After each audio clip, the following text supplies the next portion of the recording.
and gentlemen, it is my privilege, it is my pleasure to introduce to you Barlow Jackson of Bronx, New York!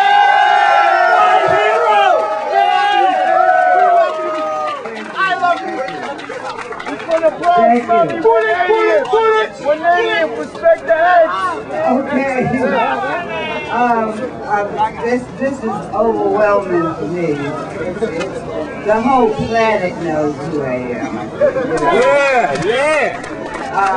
When I got arrested, I never expected this to happen, but I knew I didn't know enough about the laws that I needed to have some help, so I got Mr. Kubi. But this morning, I want to tell you about how the Bronx and the rest of the city has treated me. I haven't gotten anyone that said anything negative so far. Okay? I had one of my neighbors who's a teenager and goes to high school, so I'd like to, before I do anything, talk to those people who are 18 and younger. We know that you may do some things, but this is not what you're supposed to do. What I did, it wasn't the legal thing to do, and you don't follow in my footsteps under any circumstances. Because when you smoke, you do away with some of your brain cells. And for people in school, they need all the brain cells they can get. Okay? You don't want you. But if you're sick, you should be able to. Okay, but I want to let the people, that the school kids know that I got what they call major props in the schoolhouse. But I want to let them know they have to stay in school, that they need to study, and they need to drop in and not drop out. Okay?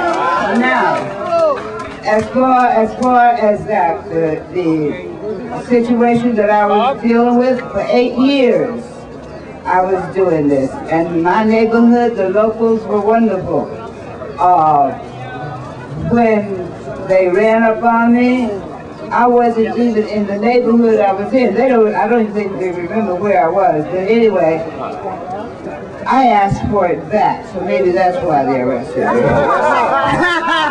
Because you needed it, why? Why did you need it? Okay, I was diagnosed with colorectal cancer in 1998.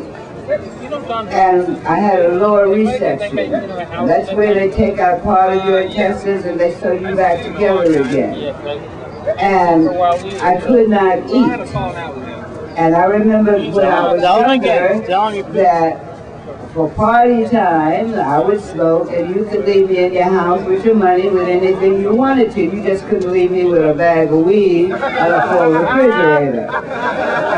But it let you eat, right? Yeah, it makes me eat. So, and you can stay healthy.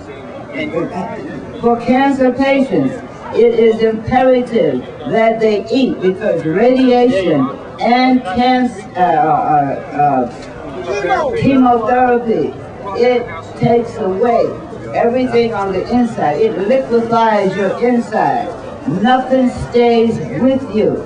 And you are in your bathroom with one head in one bucket, and you know where the rest of it is. And you're calling all your relatives' names or anything that you could think of.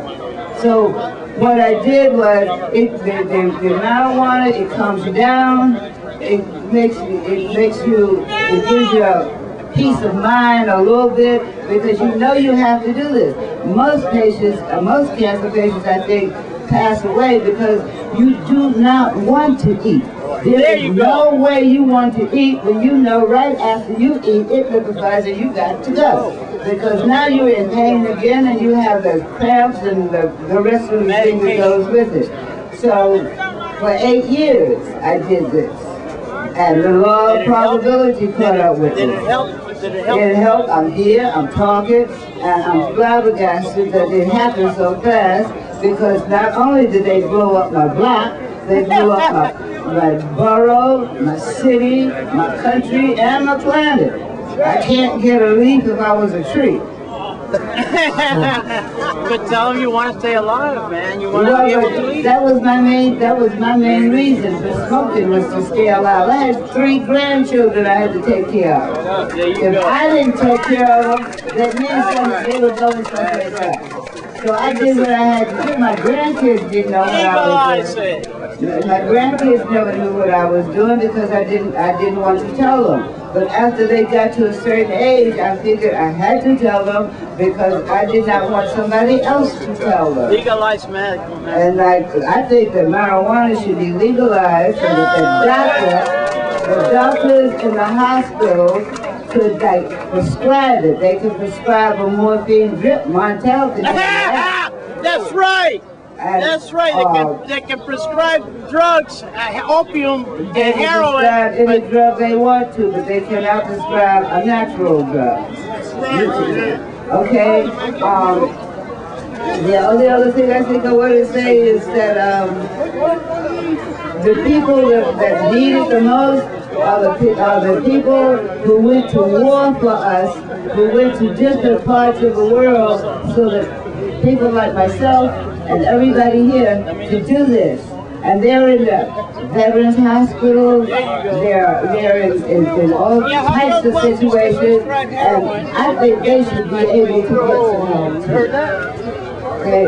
Other than that, I think I've been invited to go to Albany to try to change it. I will go.